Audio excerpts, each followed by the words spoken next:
Really, really interesting project. I think there's a lot of lessons that we can learn from here. For me, I mean, what I think is unique about this particular project is that you have a team of different professionals working to deliver a project that actually is having 100% of success, which is unique in some way. So, question from the public. Okay, great. We have one there.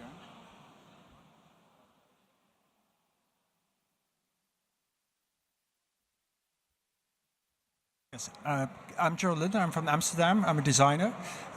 First of all, I'm very glad that you're doing this project. But I have a serious question, because you mentioned the risk level of buildings. So it's okay, it's very much about the hardware, but what about the software, the people? Because a medium risk building in relation to somebody who is vulnerable, like a young child or an elderly or somebody with respiratory illnesses, is still a very high risk situation. Can you hear me? Yeah. So, very good question.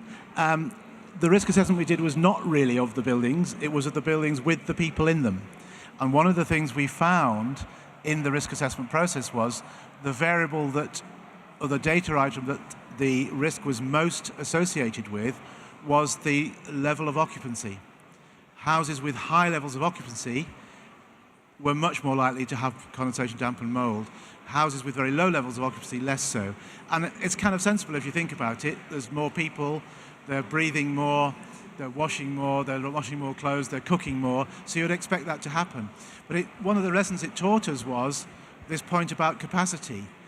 Any of those homes in Thamesmead could change tenants at any time and go from low occupancy to high occupancy, which is why we needed to put into the ventilation systems the capacity to deal with the high occupancy issues. And in fact, there were cases where we have a whole long terrace of flats, and they're all pretty much identical architecturally, but they all had different risk levels, and it was because of the people in them. And we had to resist the temptation to do the same treatment to every single flat, because we couldn't afford to do that, so we allow the risk to change, and then we respond to it. But whenever we put the ventilation system in, we put the capacity in, so that it should cope with all future circumstances. Thanks for a great presentation. My question is, given the learnings that you've had, if you had to scale up this to other homes and other developments, what would your advice be? And what do you think the barriers for that scale up could be?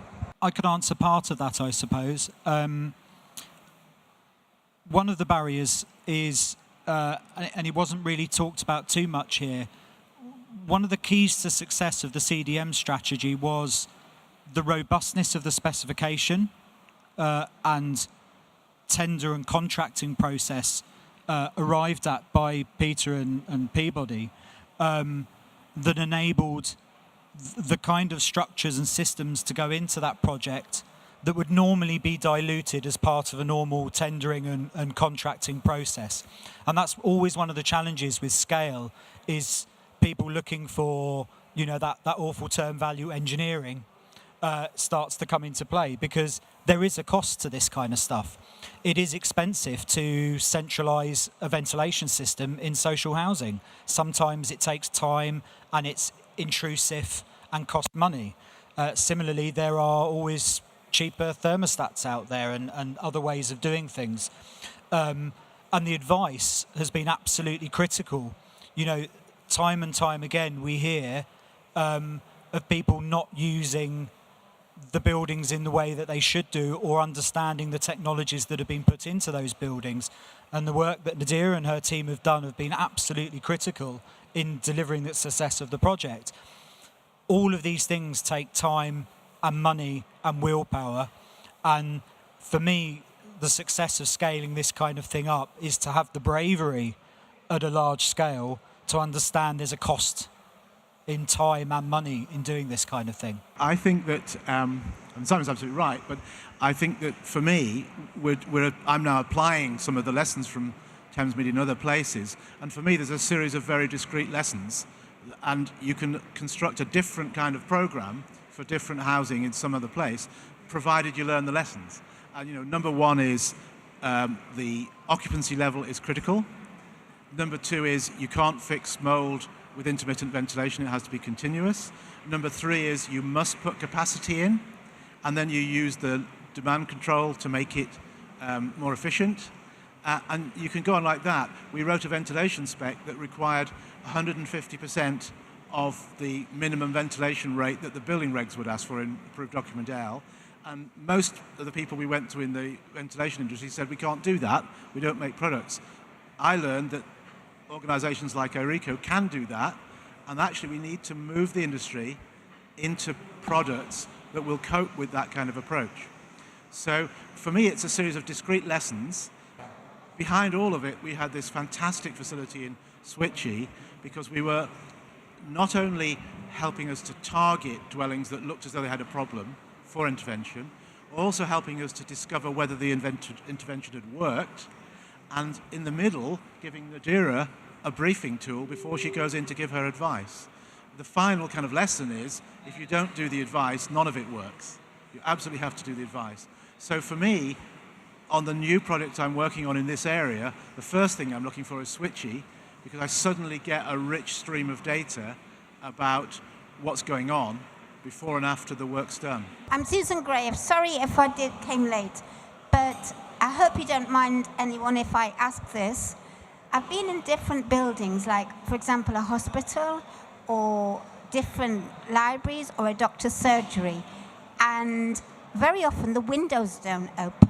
And one answer to this question was that there's pollution, so it's unpleasant to open the windows. But very often people, very kind people who work hard, complain, and not a bad way, just as you chat, that it's so hot or it's so cold. And perhaps if you could come, say, every so often to help people adjust the ventilation system, would that be viable or economical? I think if I understand your question correctly, the short answer is yes.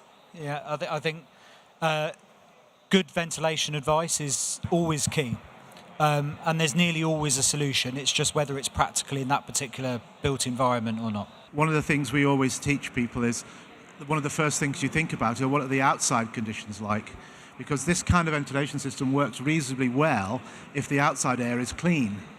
But there are some central urban locations where the outside air isn't clean, so you either got to take the fresh air from somewhere else, higher up, or you've got to use a system that supplies and extracts and does some filtration.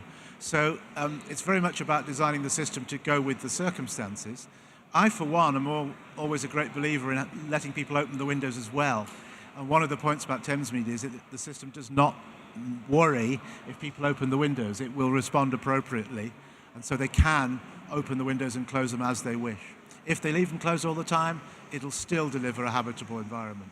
Were there any data protection hurdles to overcome with regard to the collecting of data on the individual properties?